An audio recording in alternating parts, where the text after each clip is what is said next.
Hey there, it's Peter Canego from Midship Cinema wearing the latest Aurora Restoration Project t-shirt for 2023 with many thanks to my dear friend Chris Wilson, who's doing a bang-up job of not only preserving but restoring a classic 1950s ocean liner. This video is about another classic 50s liner on her very last voyage from Hong Kong to Shanghai. I hope you enjoy it. And please remember to hit like and subscribe. Thank you so much.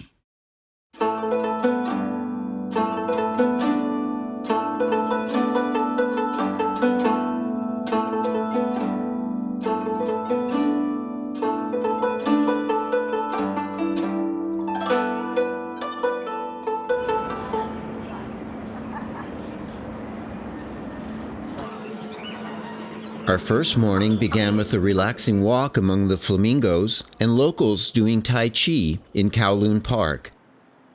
From there, it was off to Kowloon's domestic passenger terminal, where we stopped to capture the Tianhu, the former Gotland ferry Visby of 1964. You can see much more of Tianhu and other classic Hong Kong ships in part 1 of this series.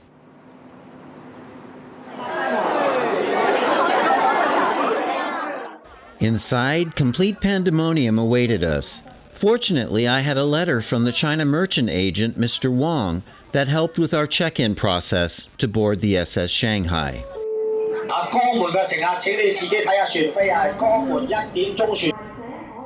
While we waited, I went upstairs to get some footage of the beautiful but beat-up Nanhu, the former Kong Olav V, and Tianhu through the dirty windows. Both former Scandinavian ships had seen better days, and the 1961-built Nanhu would soon be dispatched to Chinese breakers.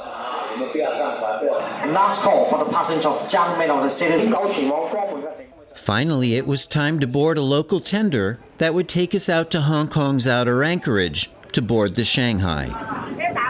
Our fellow passengers were either Hong Kong or Chinese residents and students that were heading to Shanghai to either return home or visit relatives.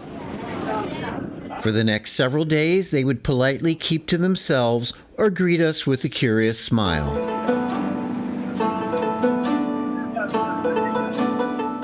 Meanwhile, the Shanghai appeared to be anchored even further out from where we spotted her a few days before.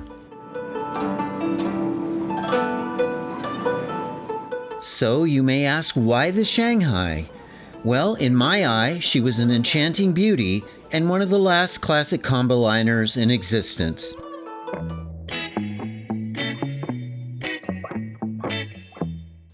Her story began at the famed Cockerell shipyard in Hoboken, Belgium, as the second in a pair of single-screw combo liners built for Compagnie Maritime Belge's Antwerp to Belgian Congo service.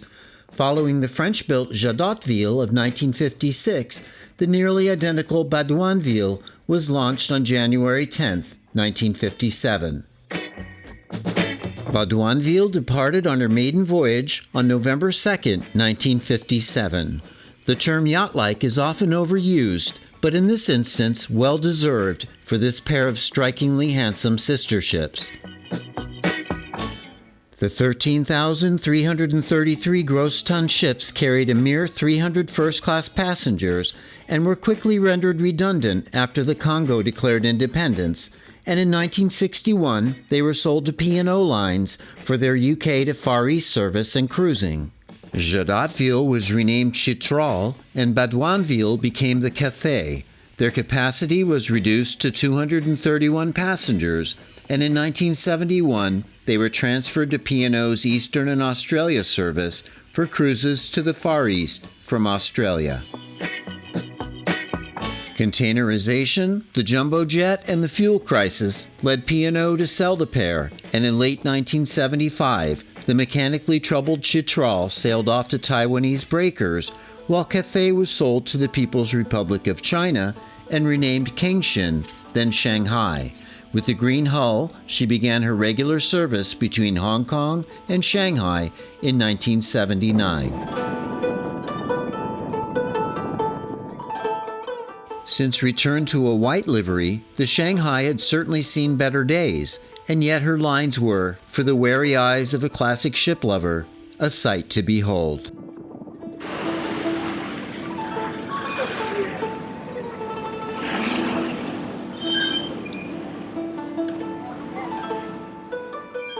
External and cosmetic maintenance were clearly no longer a priority for this soon-to-be-demolished former beauty queen of the seas.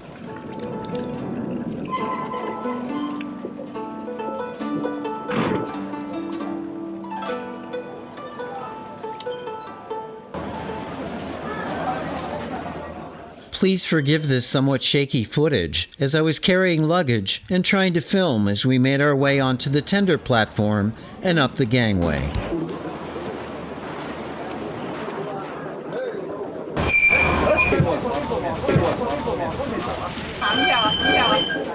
We entered on C deck and were led on a short trek up the forward staircase to our deluxe category Suite 3 on starboard B deck.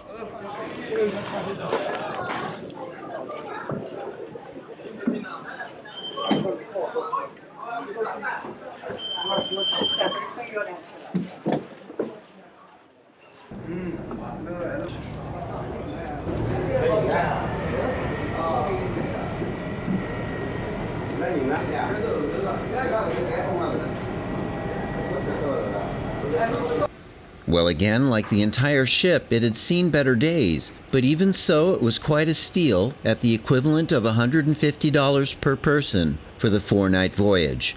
Aside from the stained upholstery and carpet and the ghastly wallpaper, one can see it was once a comfy home away from home, with its twin brass picture windows facing the promenade and lovely maple fixtures.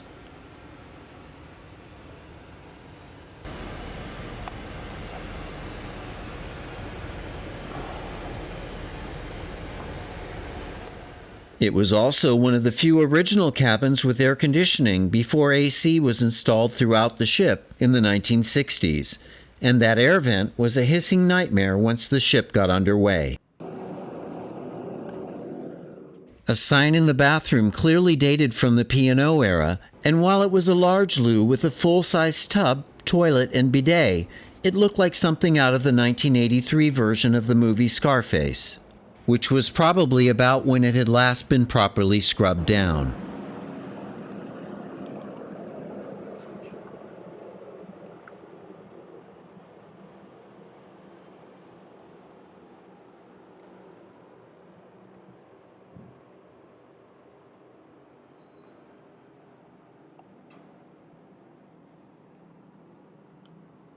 A calendar kept us up to date in the stair tower, and in the forward C-deck lobby, a Velcro-attached ship indicated our progress on the 4-day route to Shanghai.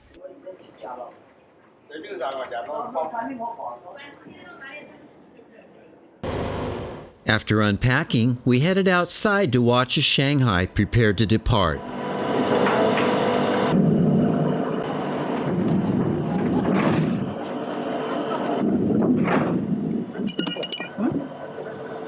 Up above.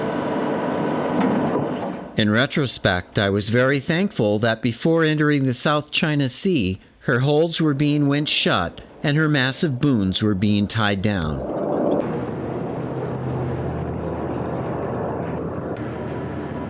The Shanghai was such a compelling mix of vintage maritime beauty and neglect.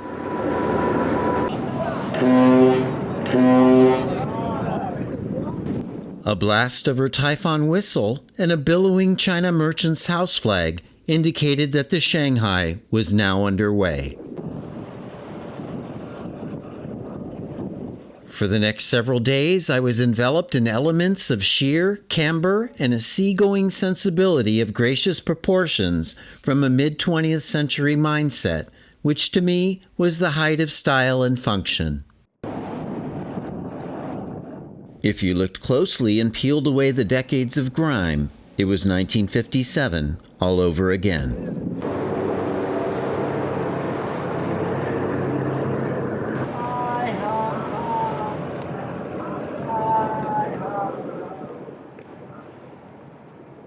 Unless I was mistaken, Shanghai appeared to be heading deeper into the anchorage before turning eastward towards the South China Sea.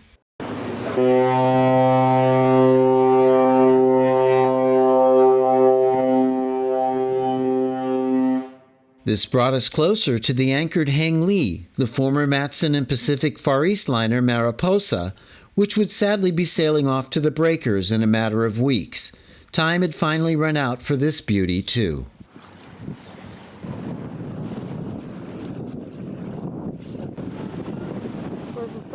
We would also encounter a Nimitz-class carrier and the partially sunken Zenith, the former ferry Duke of Argyll. And then we made our eastward turn, eventually leaving this fascinating panorama of shipping in our wake.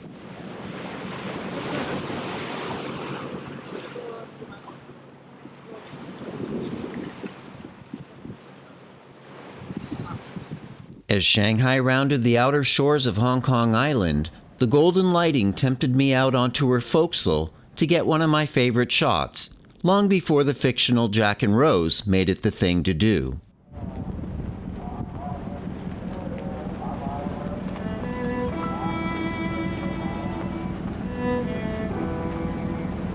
Aside from the Shanghai's perfectly proportioned and exquisitely sculpted face, or forward superstructure, my attention was drawn to her museum piece of a bell, which still had the name Baudouinville arced across its face. After the voyage, I reached out to the ship's owners about saving this and a few other items, but of course, there was no reply.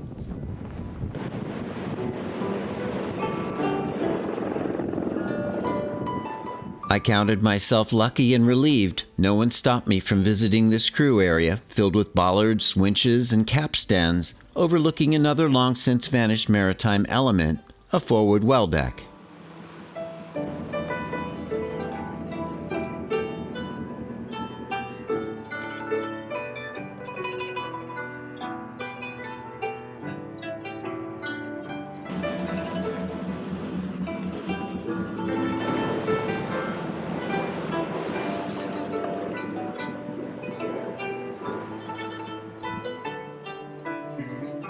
I often thought that these Belgian beauties were the Comboliner equivalent of the Andrea Doria and Cristoforo Colombo.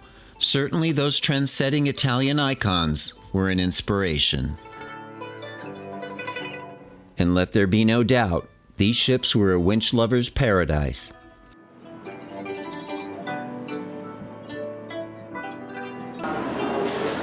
Rather quickly, the sea conditions were beginning to change.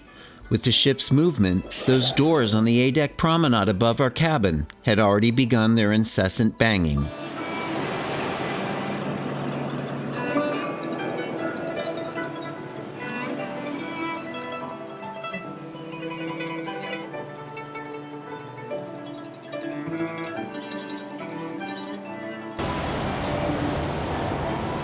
With what remained of the daylight, I worked my way aft to the fantail to capture this well-worn working ship's cargo areas. The maintenance was definitely not for the squeamish, but what a trip back in time it all was, from the enduring teak decking to the tangle of lines, booms, and the towering mainmast.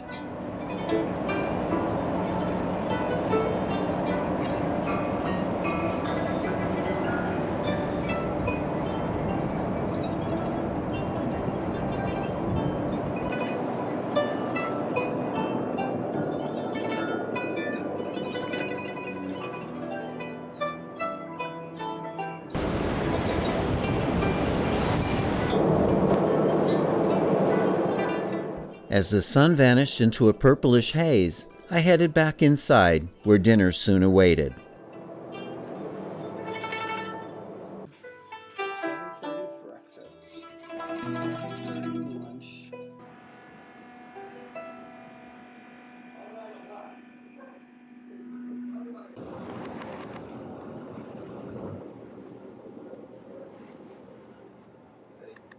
Before the dining room filled with passengers, I headed down to D-deck to capture the space, which was built to accommodate all passengers in one leisurely seating. In its final guise, this room was a combination of original and restyled elements from the late 80s or early 90s. It was such a shame to see that beautiful warm wood paneling under layers of institutional paint. An awful, generic ceiling fixture and the bland murals were sorry replacements for the original recessed lighting and artwork that apparently had survived until a recent refit.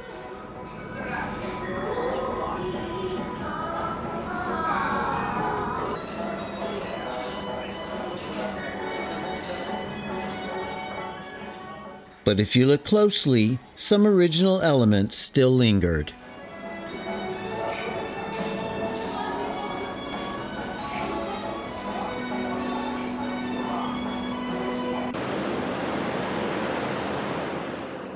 After dinner, as Mike settled in with a good read, I couldn't resist the urge to document more of the ship. To this day, I wonder what was that southbound ship we encountered that evening.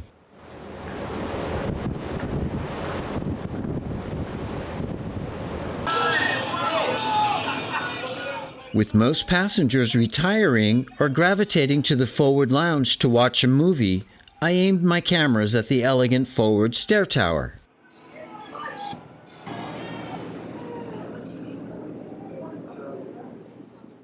Again, while well past its prime, it was easy to appreciate its gracious curves and proportions.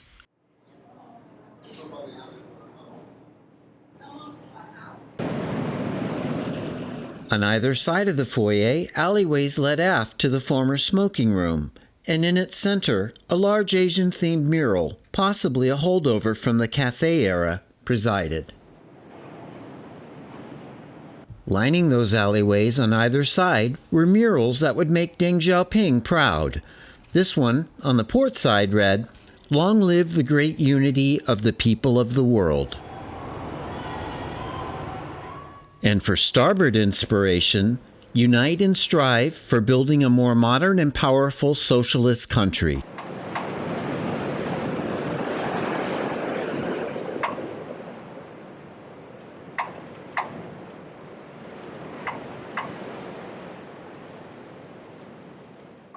On B deck, the forward vestibule was home to the purser's desk and, of course, the banging of those A deck doors. Aside from the occasional sleepy night watchman, there was also a stylish original ceiling fixture in its realm.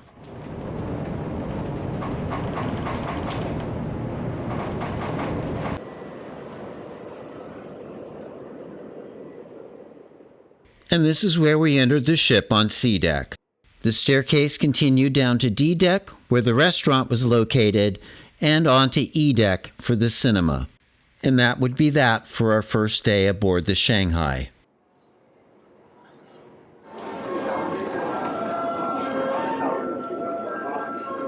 According to the Velcro-enhanced map, the next morning found Shanghai somewhere off the coast of Xiamen.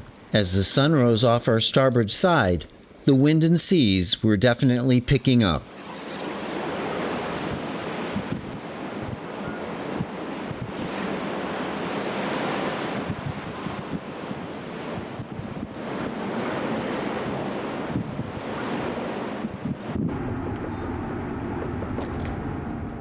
I was up far too early, which was great for documenting, which I began in lounge number 1, the forward lounge on A deck.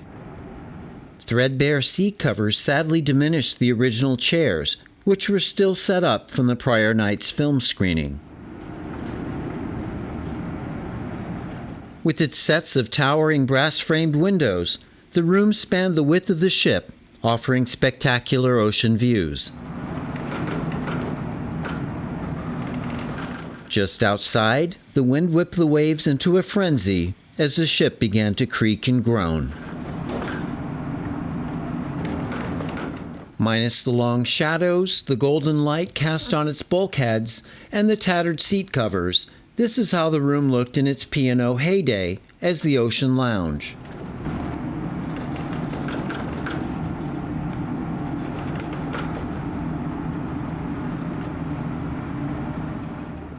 Now one can only wonder when that grand piano last was played.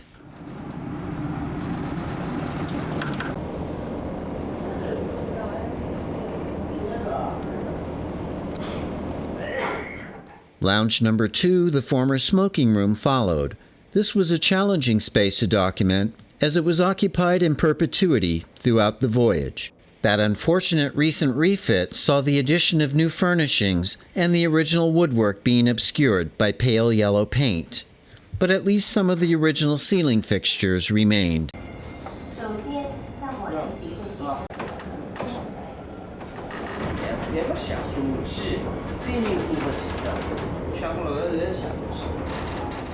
Next up on the starboard side was a snack bar, which never offered any snacks for sale during our voyage. Formerly the wood-paneled and linoleum-decked bar, it lasted well into the Shanghai era as was, until someone actually spent good money to turn it into this.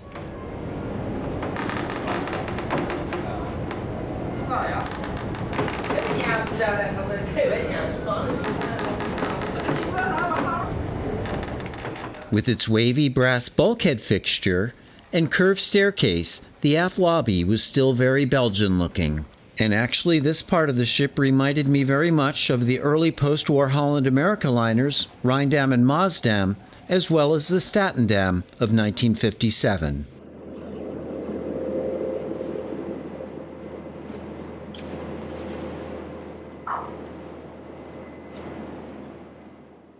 I followed this staircase down to B deck, where the shop was located. The boutique itself had a beautiful wooden facade, but was pretty much devoid of merchandise, save for toilet paper and postcard packets, and yes, I bought them all. The postcard packets, that is.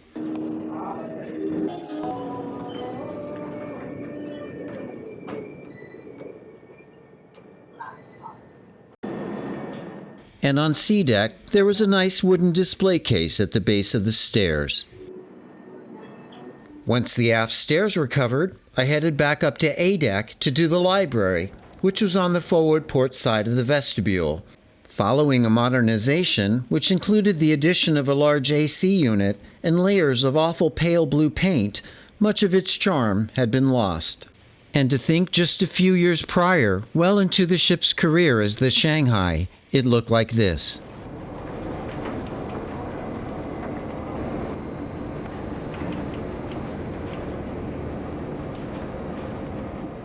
With all the pitching and rolling, I was starting to get that familiar tingling sensation in the back of my throat.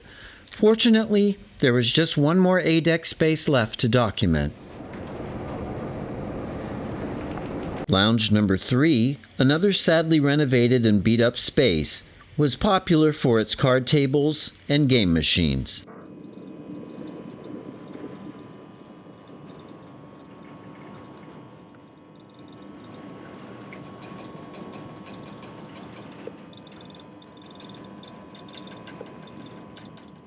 The tables, chairs, and most light fixtures were still original, although the room's charm and luster as the handsome veranda cafe had long since vanished.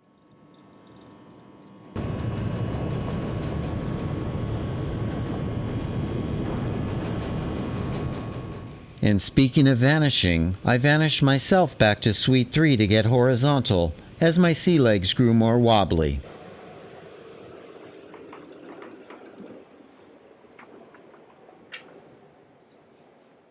Ready for my close-up, Mr. DeMille? Shanghai had just joined a distinguished list of ships that made me seasick. Here we go again. I can't get up. I'm eating white rice. I don't want to get sick. Well, after getting some rest, I decided to continue documenting outside, hoping the fresh sea air and deep chill would keep my mal de mer at bay. And for a while at least, they did. Those wide, sheltered A-deck promenades, with their teak decking and fancy metal grills, were so wonderful. The only thing missing was a calm sea and a row of deck chairs to savor it from. Needless to say, the conditions outside were far from optimal. Save for a man doing Tai Chi, I was the only person out on deck.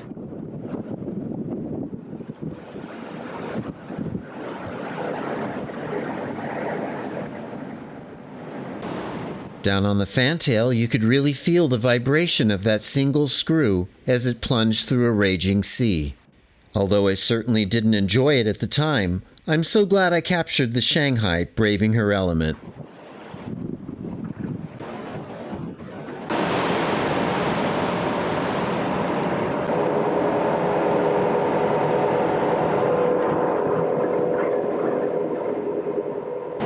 And here comes the Tai Chi man, looking completely unfazed by those blustery seas.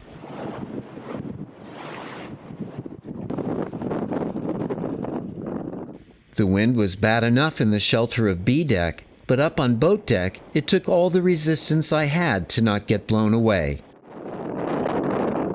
At the time, I shot in film, slide, and video formats. The heavy cameras became projectiles and had to be tucked away or held very close to avoid crashing into each other or me, and the chilly air was wreaking havoc on my batteries. All of these were healthy distractions from that sinking queasy feeling. For a while, I crouched in the shelter of the forward boat deck terrace, then held tight to capture the boiling onslaught.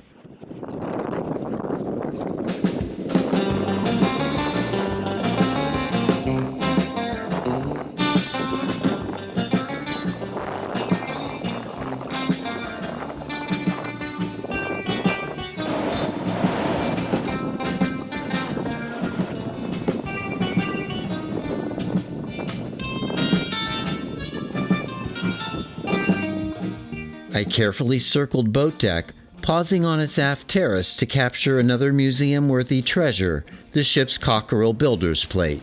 My offer to the ship's owners to buy it and the bell were ignored, so I hope they were somehow preserved.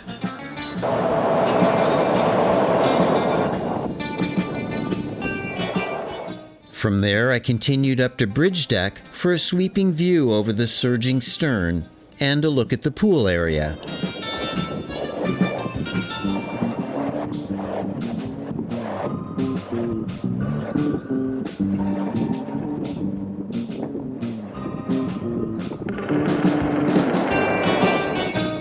To call the pool disused is an understatement. I'm not sure how long it had been before its basin was filled with water and the adjoining lido with sunbathers. But according to the postcards I bought on board, it was in use at least for a while during the Shanghai's career.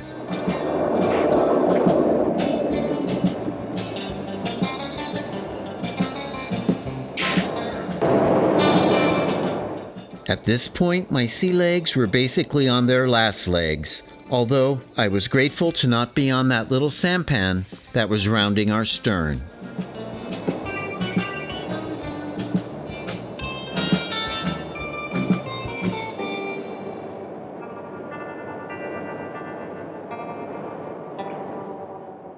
From there, I made a hasty retreat back to Suite 3 to resume my horizontal status for the rest of the day.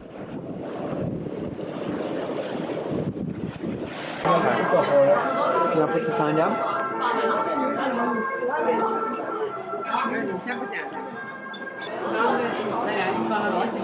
During a short lull, I made a brief appearance in the dining room, where dinner was actually pretty good, although there were probably more choices during the ship's cafe era.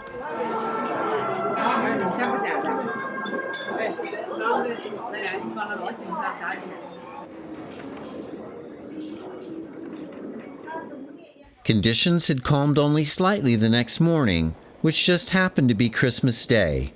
That said, the wind and the seas were still quite ferocious up on the flying bridge.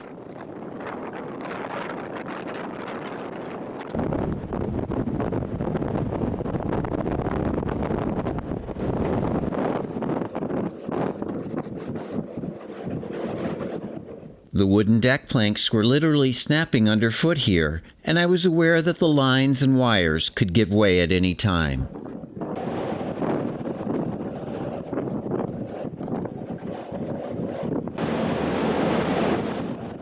I worked my way down to get more shots from the starboard wing before heading further down to lunch, ever the optimist.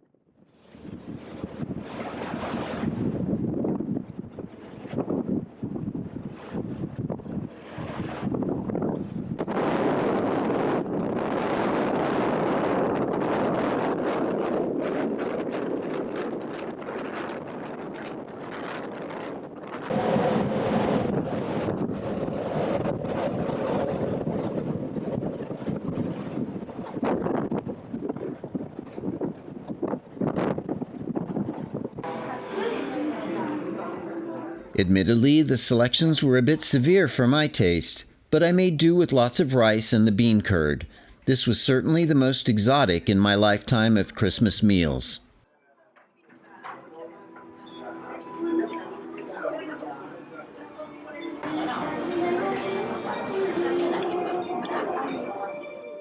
Mike, on the other hand, would happily eat anything, including the jellyfish.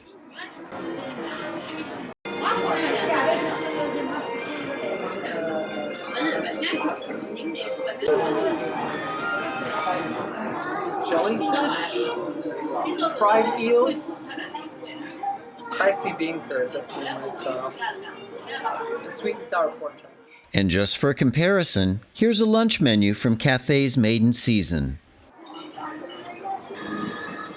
And while we're at it, breakfast too, which on Shanghai was basically rice, congee, and pre-cooked eggs.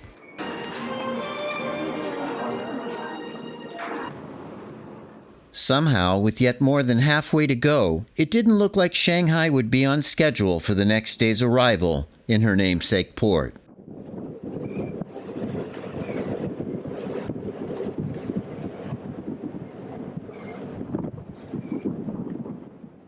Finally, the wind and seas were ebbing, which meant our fellow passengers were coming out of hiding.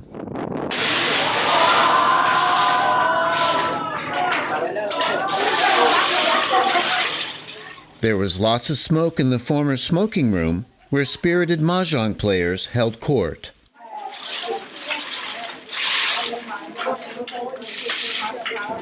Feeling better, I wandered around with cameras, trying to capture things of interest, like the gentleman's lavatory on C deck.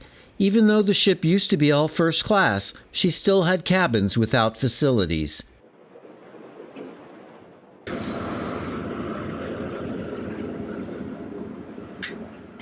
I'll always be grateful to Mr. Wong from China Merchants for arranging for the captain to grant me a visit to the bridge.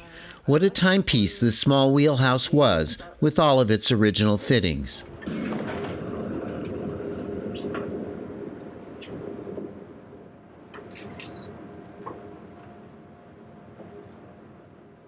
While the officers were all very friendly, I'm sure they thought we were a strange pair for showing so much interest in their old ship.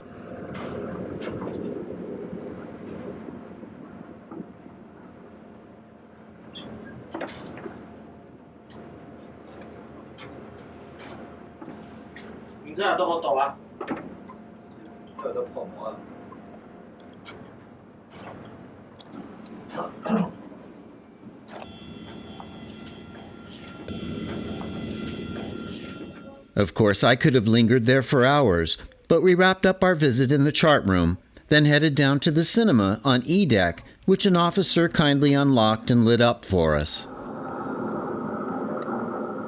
With videos more conveniently being shown in the lounge, the cinema probably hadn't been used in years.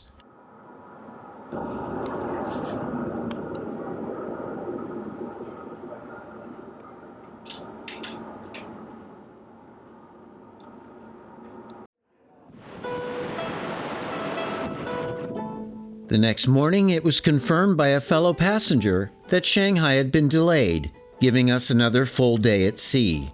I took advantage of the calmer weather and a trace of warm sunshine to capture more of the deck areas.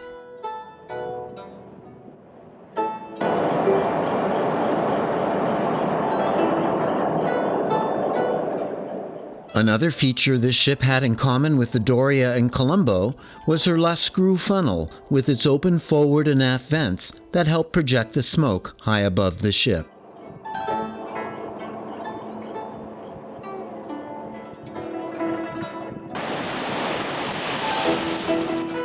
On our approach to Shanghai, the sea changed from murky green to brown as it converged with the fresh, muddy waters of the Yangtze River Delta.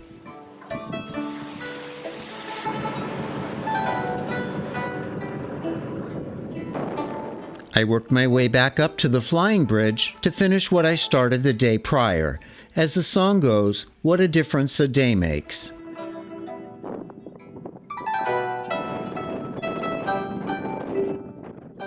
And how nice for that La Screw funnel to spend its final day at sea basking in the sunlight.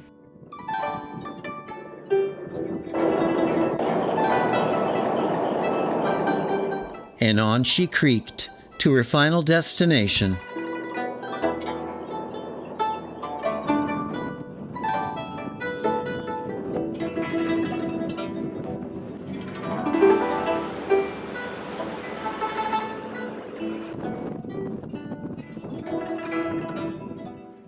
Shortly after sunset, we encountered the Suzhou Hao, which remarkably still operates between Shanghai and Japan. Built in 1992, she carries 322 passengers and measures 14,410 gross tons.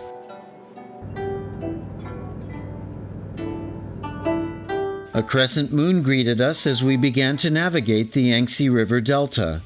I took some time that evening to capture what may have been the last time this once beautiful ship was fully lit. From my perspective on the bridge wing, our rough passage seemed to have taken its toll on the Shanghai's officers.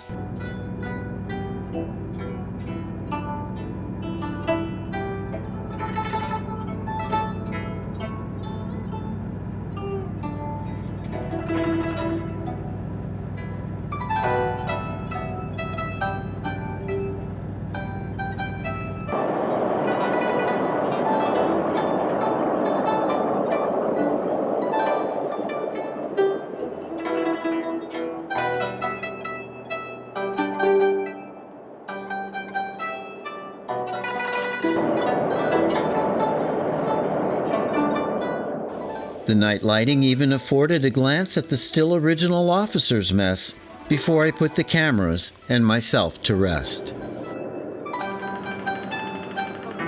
We awoke at dawn as Shanghai began her final transit of the Huangpu River, which runs through the heart of Shanghai. At the time this footage was shot, the entire region was undergoing a vast transformation as the city's aging infrastructure was being supplanted with the trappings of a futuristic metropolis. Much of what you see here, including the ships, is now long gone or unrecognizable.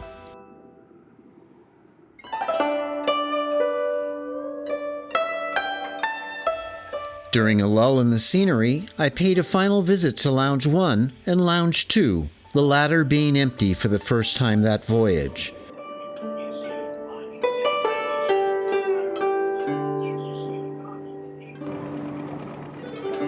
The ship's top suite, number 1, which was stacked to the rafters with cargo, was now cleared out.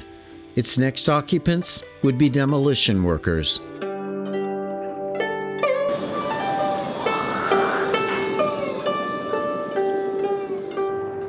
For so many years, this place was off limits to Western travelers. During this transitional time, I was actually surprised there was no embargo on photography. Is that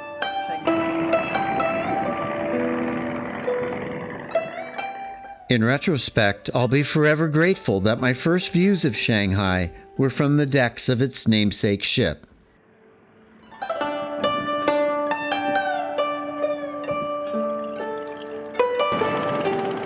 A pair of rust-streaked three-island-style tankers instantly upped the ante for classic ship watching.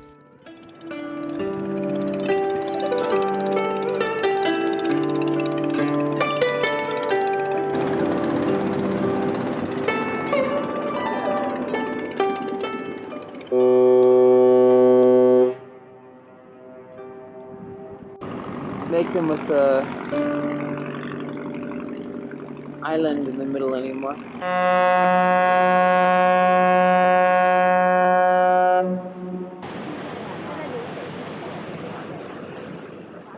We next encountered the spanking new 12,304 gross ton, 348 passenger Yujin Jiang, anchored in the middle of the river.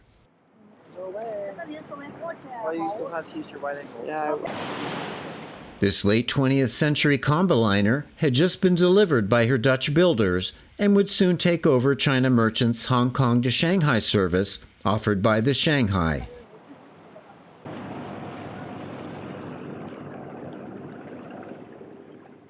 It was equal parts ironic and sad to watch Shanghai's shadow creep along the newer ship's flanks. In 2023, Yangtze was operating between Chinese and Korean ports.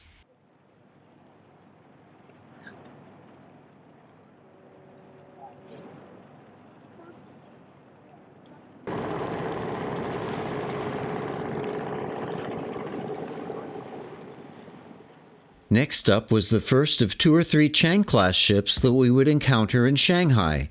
Measuring approximately 6,000 tons, many of these were built in the 70s and 80s, serving on various Chinese coastal routes.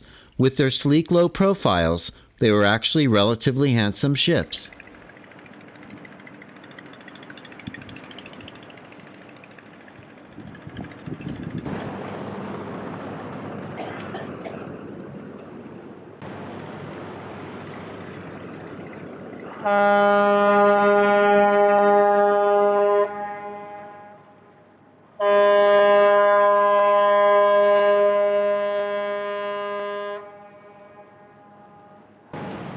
I'm not entirely positive, but this nicely proportioned little green ship appears to be a local Yangtze River cruiser.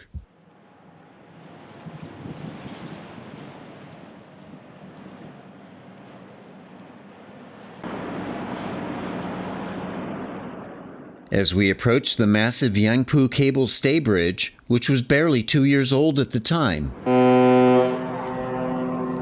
Shanghai gave a hearty salute.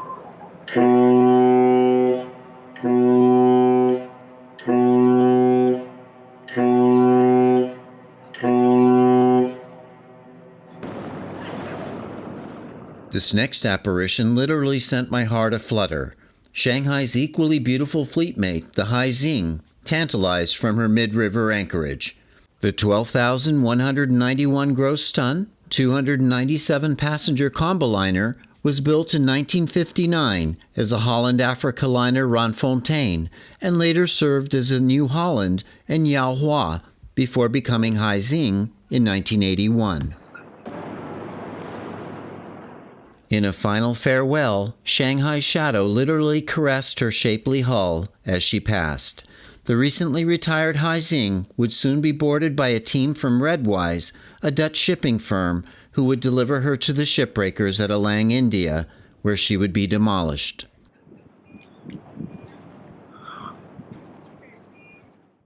Once again, I was literally witnessing the end of an era.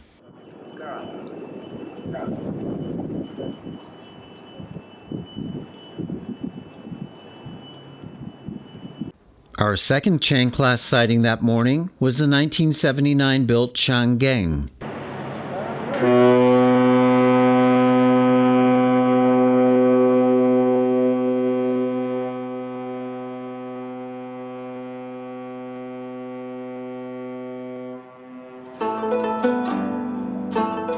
Shanghai lasted another few years before reputedly being broken up in China.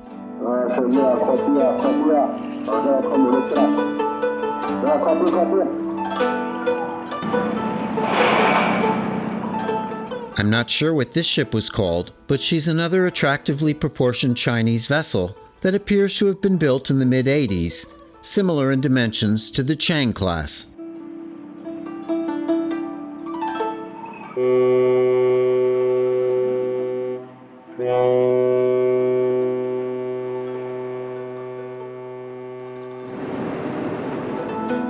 With the historic Bund in the distance, our voyage was nearing its end.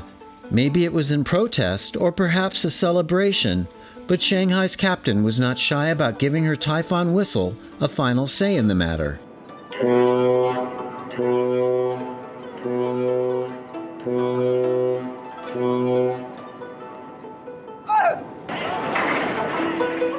From the foredeck, we watched as our lines were cast and a tug nudged us closer to the berth.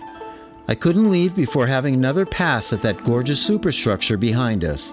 To sort of quote Norma Desmond, ships had faces then.